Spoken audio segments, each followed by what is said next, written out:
자, 이번에는 이 짐볼을 사용한 코어 운동을 알려드리려 합니다. 이 짐볼을 사용해서 코어 운동을 왜 하는지, 그리고 코어 운동에 어떤 종류가 있는지를 알려드리도록 하겠습니다. 코어 운동을 진행하는 것에는 두 가지 단계가 있습니다.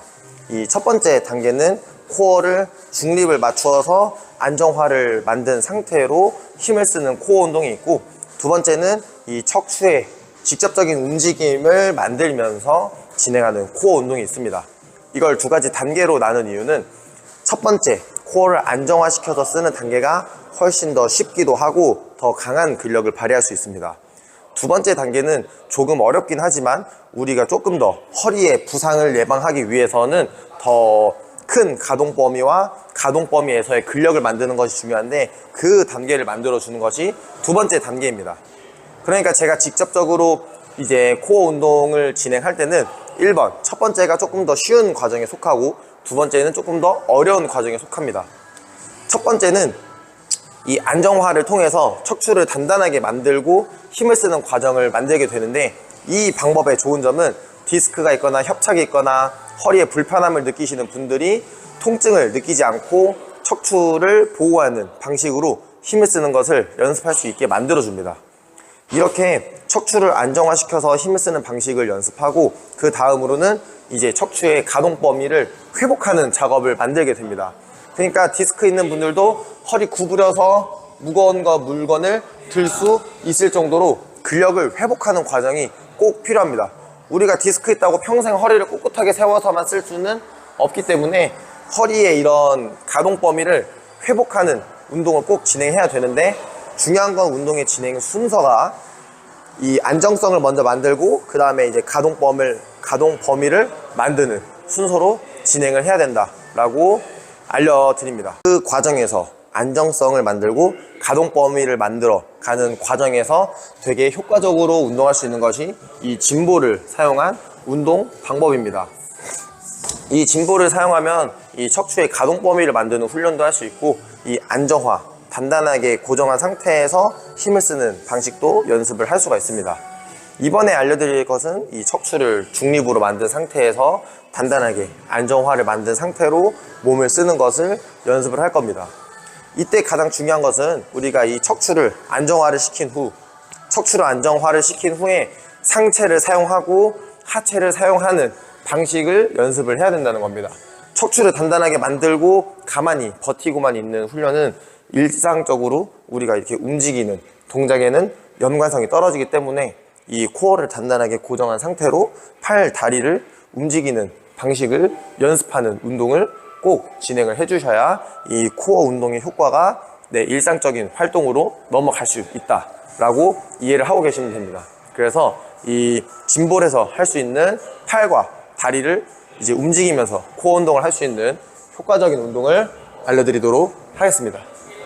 코어 운동을 할 때 이 짐볼을 사용하는 가장 큰 장점은 이 짐볼이라는 것 자체가 불안정한 표면이기 때문에 이 불안정한 표면에서 힘을 발휘하기 위해서 이 코어 속에 있는 쉽게 표현하는 안정화 근육, 다혈근, 복행근, 복사근 등이 이 안정화를 만들기 위해서 자연스럽게 힘을 발휘하는 상황에 노출되게 됩니다. 이걸 이제 강제 활성, 환경적으로 활성화시키는 방법이라고 생각하시면 되는데, 이 짐볼에서 이 불안정성을 이용한 훈련을 진행을 할 겁니다. 그래서 이 짐볼을 가장 쉽게 사용하는 방법은 이 짐볼 위에서 플랭크를 진행하시는 것이 가장 1번 방식입니다.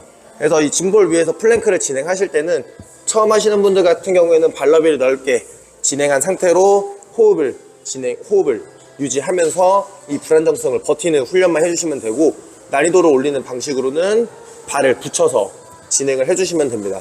그럼 이 짐볼이라는 환경을 버티기 위해서 자연스럽게 이 코어 활성을 진행하게 됩니다. 이 짐볼에서 운동하실 때 가장 중요한 거는 이 짐볼에서 운동할 수 있을 만한 기본적인 조건은 갖추고 운동을 해야 됩니다. 쉽게 표현하면은 맨 땅에서 그냥 가벼운 코어 운동을 진행할 때도 허리가 아프거나 호흡이 안 잡히는 분들 같은 경우에 바로 짐볼로 운동을 진행하게 되면 허리에 부담을 느끼는 경우가 있는데, 이 모든 코어 운동에서 코어 운동을 진행할 때 허리에 부담을 느낀다라고 하면은 제대로 근육을 쓰지 못하고 있는 상황이기 때문에 이 허리가 아프다라고 하는 경우에는 이 짐볼에서 절대로 동작을 진행하지 않는 것을 권장합니다. 자, 이제 짐볼에서 할 수 있는 운동을 단계별로 진행을 해보도록 하겠습니다. 1번 단계는 그냥 짐볼 플랭크입니다.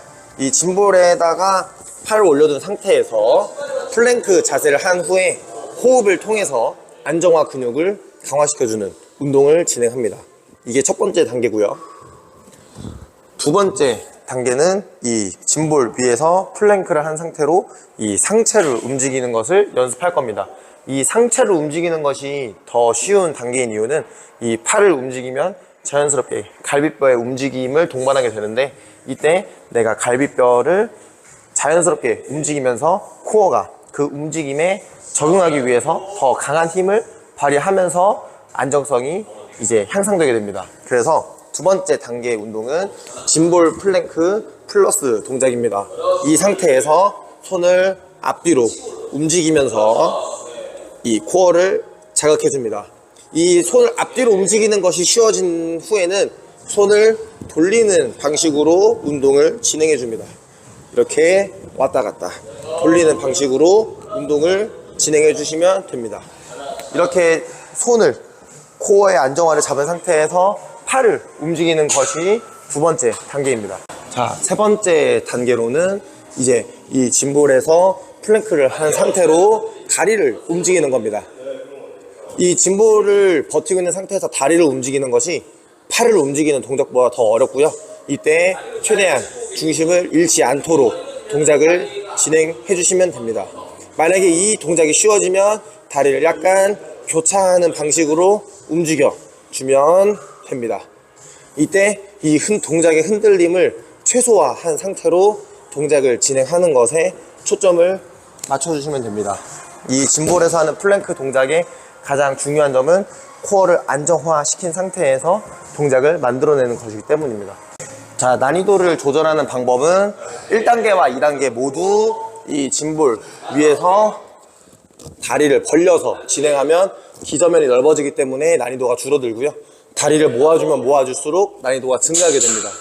이 마지막 세 번째 단계는 한 발로 중심을 잡아야 되기 때문에 당연히 난이도 자체가 높아지게 되는 거고, 1단계와 2단계까지는 발 넓이를 사용해서 난이도를 조절해 주실 수 있습니다. 그리고 만약에 짐볼이 너무 흔들린다 그러면 짐볼이 너무 흔들리지 않는 조건으로 뭐 밑에 받침대를 준다든지 아니면 파트너가 공을 잡아준다든지 그런 식으로 진행을 해서 안정성을 확보한 상태로 운동을 진행하시면 되고요. 만약에 나는 그런 게 없다 라고 하면은 뭐 무릎을 대고 진행해 주셔도 됩니다. 이런 식으로 내 허리에 부담이 가지 않는 난이도를 찾아서 난이도를 조절해서 운동을 진행하시는 걸 추천드립니다. 자, 지금까지 알려드린 내용을 총 정리를 해드리면 이 짐볼에서 하는 운동의 가장 중요한 포커스는 척추를 안정화시킨 상태에서 팔, 다리를 움직이는 코어 운동을 진행하는 겁니다. 이렇게 하는 이유는 이 허리가 불안정한 분들이 처음부터 허리를 막 쓰는, 가동 범위를 쓰는 훈련을 하는 것보다 이 척추를 고정한 상태에서 안정성을 먼저 확보하는 것이 중요하기 때문입니다. 이 짐볼을 사용하면 이 짐볼 자체에 흔들림이 있기 때문에 이 흔들림을 적응하기 위해서 이 척추 속에 있는 뭐 다혈근, 복횡근, 복사근 등의 다양한 근육들이 안정화를 만들기 위해서 운동이 이제 진행되게 됩니다. 그래서 짐볼 위에서 진행을 하게 되고, 모든 코어 운동은 진행할 때 허리에 통증이 발생한다고 하면은 무조건 난이도를 낮춰서 진행해야 되고, 통증을 참으면서 운동하시면 더 좋아지는 게 아니라 더 악화될 가능성이 있게 됩니다. 이렇게 짐볼에서 진행하는 운동을 하게 되면 이 안정화를 굉장히 효과적으로 할 수 있기 때문에 꼭 추천드리는 운동이니까 한 번쯤은 꼭 진행해 보시길 바랍니다.